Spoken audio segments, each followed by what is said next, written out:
Les amis, j'espère que vous allez bien, j'espère que tout se passe bien. I need to cut my hair, bro, mais on n'est pas là pour ça.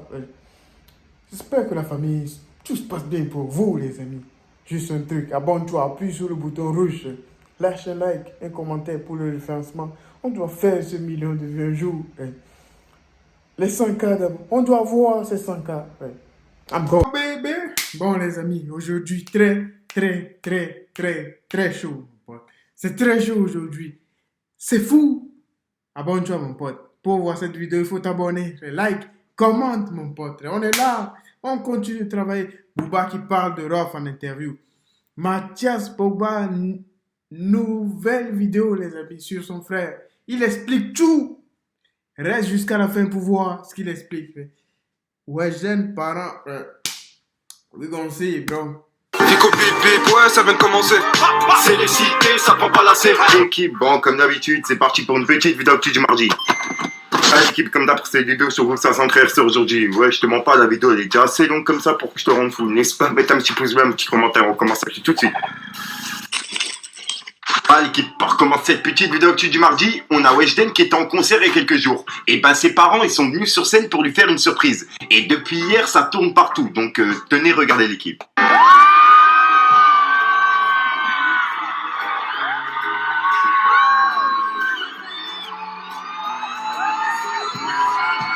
Ensuite, Ça fait plaisir. Si tes parents apprécient ce que tu fais, ça fait déjà plaisir, les amis. Ah, c'est le but, les amis. Rendre fiers nos pères. rappeur VIK qui est de retour. Et pour les personnes qui ne se souviennent plus, il est passé il y a 10 ans avec Nekfeu dans Give Me a Five. Et franchement, de voir qu'il est de retour après tout ce temps, ça fait vraiment plaisir l'équipe. Il n'est jamais trop tard. Il y a 10 ans, j'ai commencé la musique. J'ai eu la chance de rencontrer Nekfeu. On est devenus potos. On a fait un featuring ensemble et un freestyle vidéo qui a super bien tourné à l'époque. Bref, les choses se passaient plutôt bien. Je commençais à me faire connaître. Malheureusement, j'ai été stoppé net dans ma lancée car il m'arrivait un drame. Mon meilleur ami Uli, qui était mon backer sur scène, s'est fait assassiner lors d'une soirée qu'on passait ensemble. Cet événement m'a traumatisé. J'ai vraiment eu beaucoup de mal à surmonter cette épreuve et j'avais plus la force de continuer sans lui. Du coup, j'ai arrêté le rap et j'ai disparu pendant plusieurs années. Quand je suis revenu, ça avait plus la même saveur. Je sortais quelques morceaux quand j'avais le temps, mais ça fonctionnait pas trop. J'ai continué comme ça sans trop y croire jusqu'en 2020. Puis là, il y a eu la période Covid et j'ai eu un putain de déclic. Je me suis dit qu'on n'avait pas le temps de pas faire ce qu'on aime dans la vie, que j'avais peut-être raté ma chance, mais qu'il n'était pas trop tard pour en créer de nouvelles. À partir de ce moment-là, j'ai commencé à charbonner et je me suis fixé le défi de rien lâcher et de sortir un maximum de sons jusqu'à temps que ça pète. Là, depuis septembre, j'ai déjà sorti 8 clips et un EP. Je vous avoue que c'est pas tous les jours facile et que parfois je suis vraiment découragé par les chiffres. Faut savoir que je fais quasi tout seul. J'ai pas d'équipe, pas de label, pas de manager. Et sans ça, c'est vraiment chaud de se faire connaître. Du coup, si t'as 2 petites secondes devant toi, je t'invite à t'abonner à mon compte Insta, ça coûte rien, mais ça peut me mettre de fou. J'espère que je continue de croire que... Ensuite, on a le rap. Ça va aller, mon pote. Ça va aller. C'est dur. On ne sait pas ce que tu ressens. Je veux pas te dire. Parce que les gens, quelqu'un qui a déjà perdu quelqu'un. J'ai déjà perdu des gens, je ne vais pas te mentir, mais toi, quelqu'un. Désolé de dire. Kenji qui a réagi à l'affaire de Paul Pogba et de son frère Mathias. Et comme tu peux le voir, il a mis un tweet qui a été repartagé pas mal de fois. En gros, il a dit, il y a eu une histoire avec Mathias Pogba il y a quelques années. Un commerce dans Paris où il s'est associé avec quelqu'un de ma famille, ça s'est très mal passé. Ce mec est pas fiable avec l'oseille. Et je suis pas surpris du tout par ce que j'entends là. Et il y a un mec qui lui a répondu en disant, il était également associé dans un salon de tatouage. Et je crois que pareil, des soucis d'argent avec lui. Et Kennedy l'a répondu en disant, je confirme ce que je viens de dire. C'est le salon de ma sista. J'en parlerai peut-être, car j'ai encore cette histoire en travers de la gorge. Donc voilà. Et il a dit, je confirme ce que tu viens de dire, excusez-moi. Salut à tous. Quel début de semaine bien agité. Et je remarque que beaucoup de gens et de médias ont déjà décidé que les dires de Paul seraient la vérité ultime. Sans même besoin de vérifier, puisque la star l'a dit, et qu'un compte n'ayant par la même carrière devrait juste la fermer. Oui, je sais, certains se moquent de la vérité par fanatisme envers le grand Paul Pogba. Et que pour d'autres, il n'y a que la Coupe du Monde qui importe. Certains auraient bien fermé les yeux sur Michael Jackson s'il nous avait pondu un autre bleeding. Là, vraiment, je ne peux rien faire contre l'aveuglement volontaire.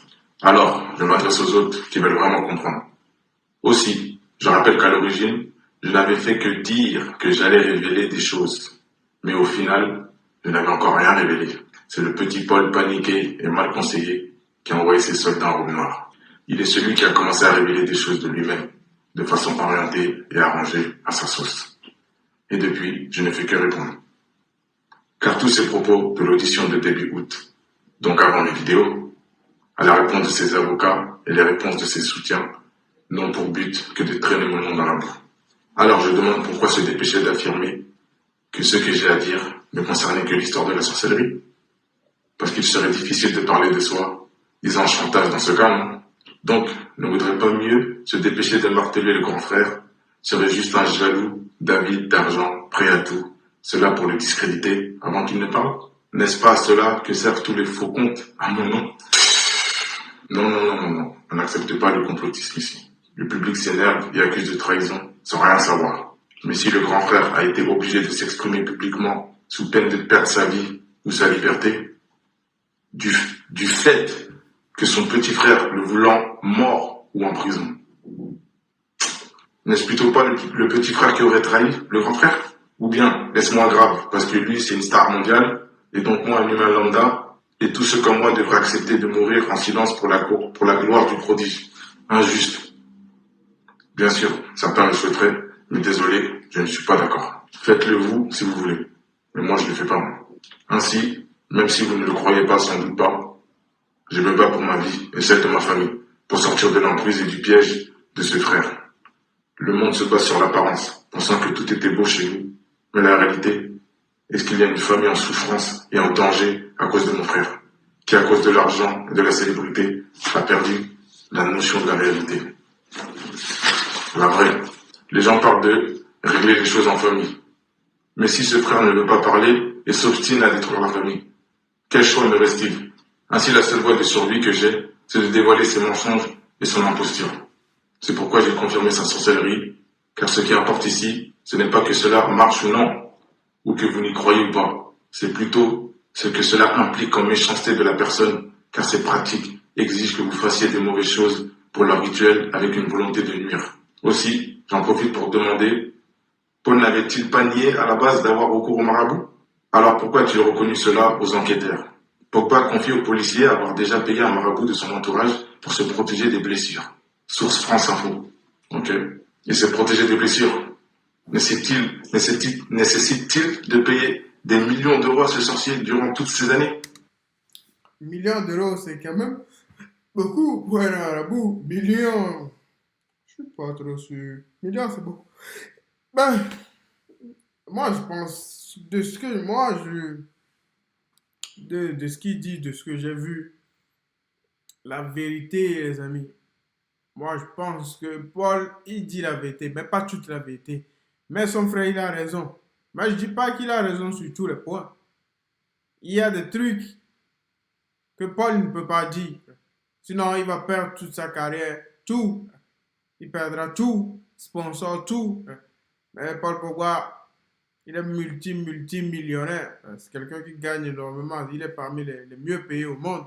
C'est pas n'importe qui. Paul Pogba, il doit avoir une fortune de plus de 300 millions d'euros. C'est rien, les amis. Ah, ça regarde. Donc, s'il veut amasser beaucoup d'argent encore, il doit se sortir de là. Donc, il essaie de faire. On ne sait pas ce qui se passe. Non, on ne sait pas. Mais on parle juste, les amis. Et les enquêteurs pourront facilement vérifier cela auprès de la Banque centrale de Londres. Aussi, dans son acharnement à discréditer tous ceux qui connaissent ces petits secrets, Paul prétend que l'argent qu'il a offert à ses amis d'enfance a été estorqué.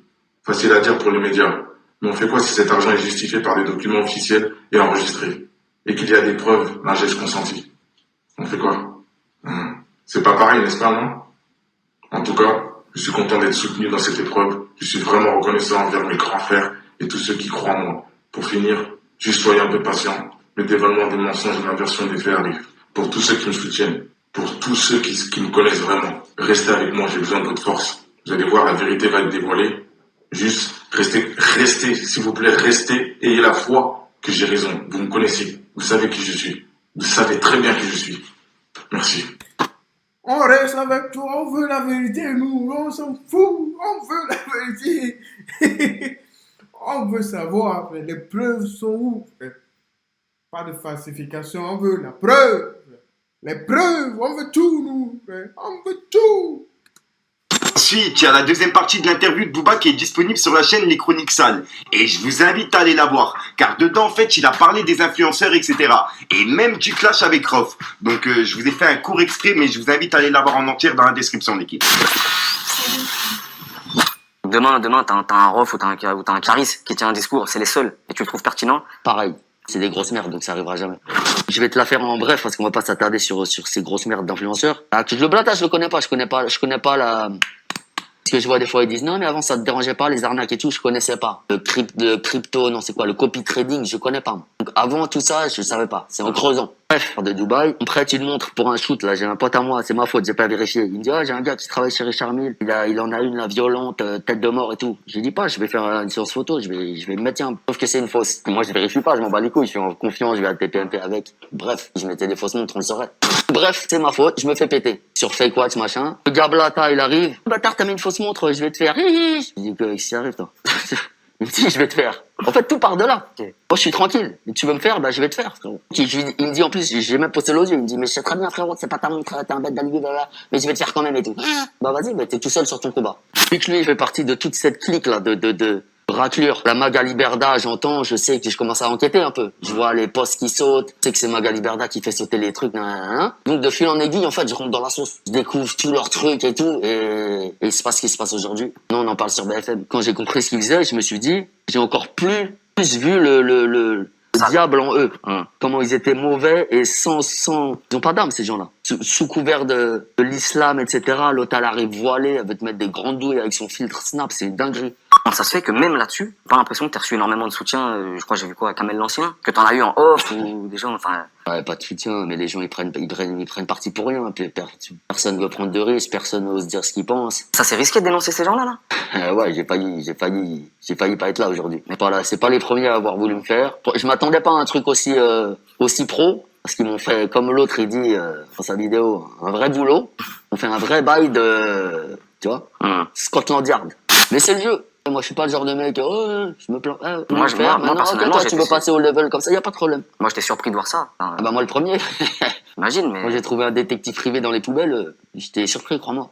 La question, c'est plus jusqu'où eux sont prêts à aller. Parce que moi, je suis là. Clash avec Rof, par exemple, y a rien de, je cherche pas à rentrer en clash, ni à rentrer en paix, je chercherai, en fait. Le gars va à Skyrock, je suis même pas concerné, y a rien, et il dit, Fred, ouais, je suis pas comme l'os Zoulette de Booba. Tu vois ce que je veux dire? Si toi, t'es là, et moi, je suis là, ouais, l'autre enculé avec son masque et ses interviews de merde. Après, toi, tu dis, mais attends, lui, c'est un gueudin ou ça, tu dis rien. Toi, tout ce moi, il s'attaque à moi, il veut me clasher, le rap, c'est tout ce que j'ai dans la vie. C'est-à-dire, toi, t'es en train d'essayer de m'éteindre. Donc, ça va être à moi, il va y en avoir un qui va rester par terre. De toute façon, les clashs, c'est toujours bien tant que tu les gagnes. Tu vois? Non, mais c'est vrai. Clairement. Parce que quand t'es en clash avec moi, c'est magnifique. Tu sais, les gens disent, ouais, tu leur donnes du buzz, tu leur donnes du buzz. Sauf qu'il faut gagner le clash. Que moi, je te donne mon buzz, viens avec moi là-haut, là, au sommet de la colline. Mais quand j'enlève le tabouret, frérot, j'espère que t'es bien accroché parce que plus haut t'es monté, plus dur sera la chute. Moi, quand je pars en clash, c'est que la barrière de la réconciliation, de la négociation, de la parlotte est franchie. Moi, je reviens pas. Ça veut dire que moi, je clash pas pour rien. Mais si on part dans le truc, à moins que je sois en tort, mais c'est rare parce que je réfléchis bien avant il n'y a pas de retour en arrière. C'est décidé, tu vois. Qu'est-ce que tu réponds à certains de tes supporters de base, tu vois, même tes auditeurs de la première heure, disent aujourd'hui, ouais, mais Booba, lui on souffle un peu avec ses clashs à répétition, ces trucs sur les réseaux et tout, il force. On entend beaucoup ça. Qu'est-ce que tu réponds à ces gens-là? Je réponds que déjà, pas si grave que ça parce que j'arrive encore à remplir des stades de France et que tout va bien. Et tout simplement, tu veux une follow, frérot, tu veux une follow. Il y a aussi des gens qui savent plaire et qui me follow. Peut-être qu'ils me suivaient peut-être pas avant et qui vont me follow. Mais c'est peu importe. Soit je dis ce que j'ai à dire, soit je le dis pas. Hein. Là, je me suis calmé un peu. Par le truc avec les influenceurs, là, ça devient un truc d'état, machin. Mais sinon, moi, en vérité, je préfère la paix que la guerre. Hein. Après, j'aime bien faire la guerre quand je suis pas en tort et quand il faut anéantir tu vois, comme dans les mangas, les gentils, les méchants, tu vois. Sinon, je préfère être en paix. Hein. Ça m'amuse d'avoir des trackers sur ma voiture, des fusillades sur mes clips, etc. Ça m'amuse pas, mais ça fait partie du truc. Est-ce que tu vas te mettre aussi en retrait de tout ça? Ouais, déjà commencé, un peu. Du mal à me cacher. J'ai du mal à... Le mieux, en fait, c'est que je prenne pas le téléphone, si je veux prendre du recul, parce que je suis tellement... Quand je vois les dingueries, quand je vois la tête de certaines personnes et tout, c'est dur. C'est dur. C'est dur. J'ai trop de pulsions. Voilà, donc voilà l'équipe, c'est tout pour cette petite vidéo. C'est fou, les amis. C'est fou. Mais on continue de bosser, les amis. Des grands et des vasteurs, bro. Oui, keep walking, bro. Merci à Booba, merci à tout le monde, les amis. On kiffe chaque jour, les amis. On remercie Dieu, les amis. Life is